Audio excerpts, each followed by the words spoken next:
the whole project, it was driven by the Department of Energy funding it. It's their baby, actually. That is correct. Also, National Treasury had to approve it. That is correct. National Treasury approved the project. But now, when it comes to complaints of overcharging, of doing anything wrong, why is the Department of Energy, why is National Treasury quiet? I don't know why they will be quiet. What I know is that all departments appear to be afraid of the SIU. I don't know for what reason. And when SIU requested information from us, we gave them that information, the letters of approval from Treasury, how the costing, everything came about. So they were private to all the details, Yes. Yeah, and this complaint of overcharging, it was a new, something that I must distinguish. Previously, the municipality would say that I have overclaimed, Yes. The SIU's narrative, they are talking about the contract. There's a difference when one has overclaimed, you overclaim on an agreed contract. What the SIU, the allegation they came up with, it is, they are saying that the monies that was allocated by the Department of Energy for the project was high. But if that is the case, then they should have approached the Department of Energy, Exactly. Because they are in a way saying that even when Parliament gazetted money to the municipality, they are in a way saying that, hey, you over-gazetted money to the municipality, Of course. And myself, I did not come or demand a certain price, Yes. So when I went to court and won with the municipality, it had nothing to do with the costing. They were referring to the costing within a contract. Oh, yes. But the SIUs are coming up saying that, hey, the contract value is wrong. So they were not referring to the claiming part of it, So which basically means the Department of Energy, National Treasury, as even Parliament, even Parliament, they could not see that, look, there's too much money on this project unnecessarily. They're even saying that the costing of ESCOM, because actually the costing of the contract was based on what it was costing ESCOM in the area, Yeah. So by them saying that the amount is higher, they're also saying that ESCOM is overcharging in the value of the contract. So basically, the allegations of SIU, if they were to be analyzed further, it means that the costing of projects in the whole of South Africa is wrong. It's wrong. Yeah.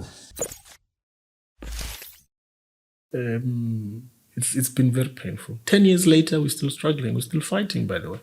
We're still fighting. Yes, you were acquitted in 2022. It's 2 years later, we're still fighting these thugs, aren't we? Yeah, so now another fight again. You're supposed to be getting all your properties back, whatsoever they preserved, the NPA, asset forfeiture unit. Yeah. And I assume by law you're supposed to be getting them as they were. If ever it was a house, it was a car. If it was cash, you should not have lost any cent. If it was a house, you should find it in its state you left it in.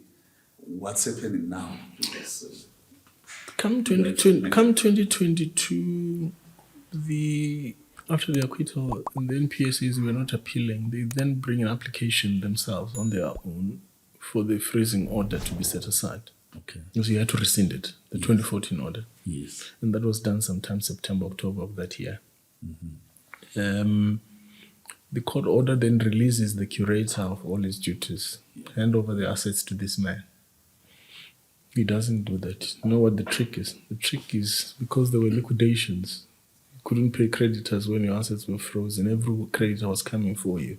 Oh, yes. So then their trustees, their liquidators were appointed as a result of the sequestrations and the liquidations, right? Now, the curator doesn't do that. He hands the assets over to these friends of his or thugs. We then go for a jugular bring an application to interdict them because we had already picked up that they were hiding certain assets in terms of the reports that they had presented.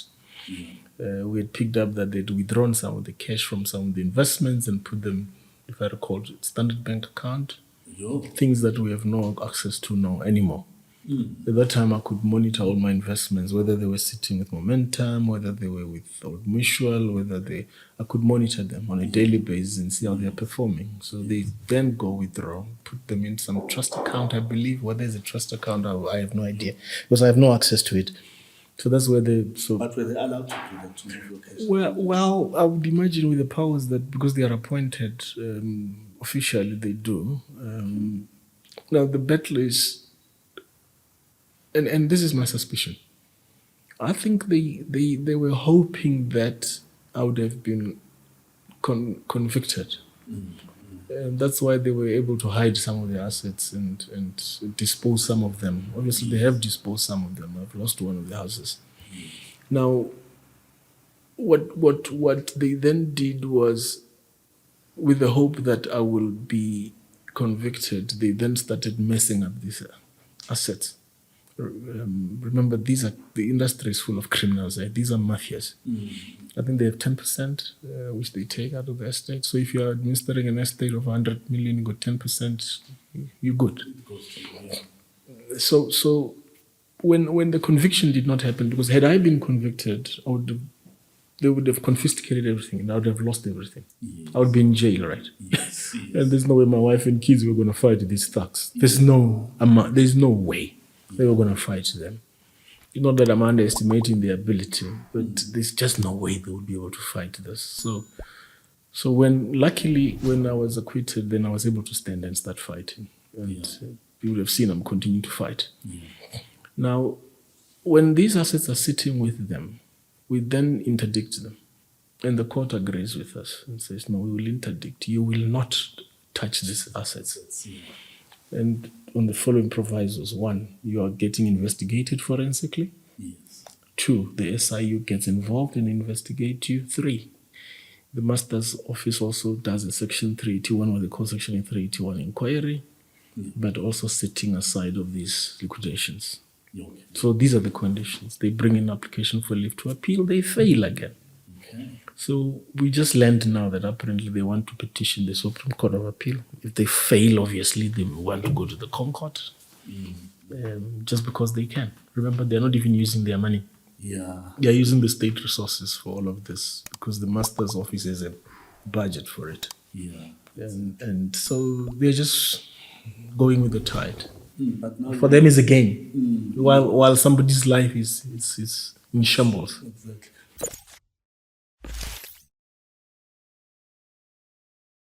It's 7 years later since you are a free man.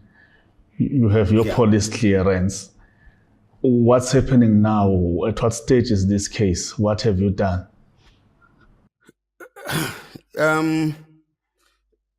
Well, the effort by the legal team to engage SARS went as far as going to court to demand the return of assets. And we tried as well, just in order to get cash. We tried the writ of execution against the SARS because the forensic report is part of court records. So it's not that it was submitted to SARS and SARS did not contest against the forensic audit report. So it remains uncontested, correct?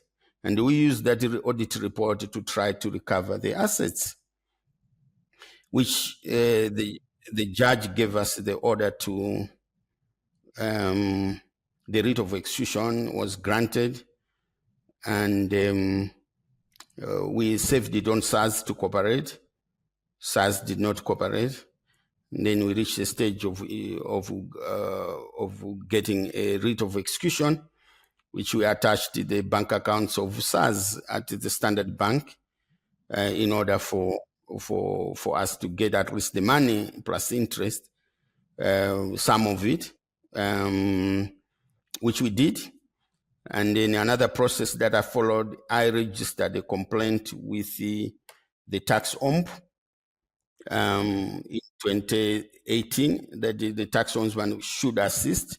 And if you remember, the tax ombudsman at the time was former judge president of Gauteng,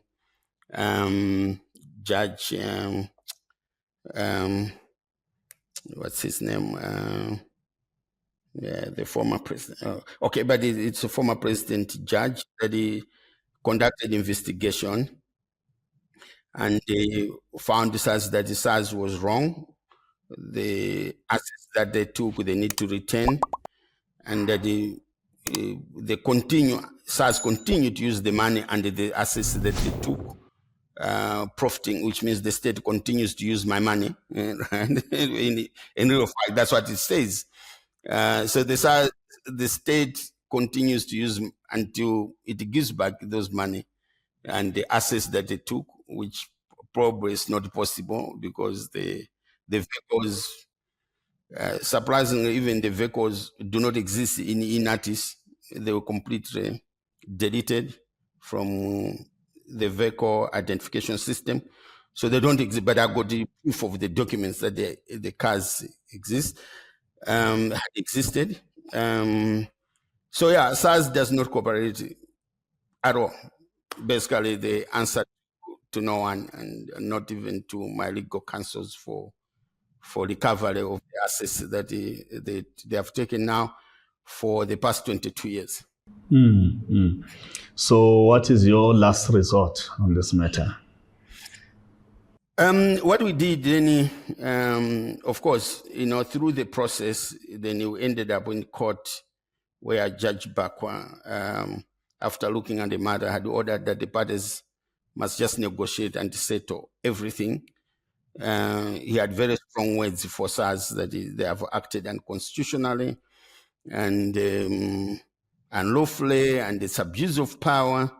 But even those words do not mean anything to SARS. So they're still refusing to cooperate with the Judge Bakwa's court order, which is binding on the parties, right? We all know court orders are binding. If you don't like it, you appeal.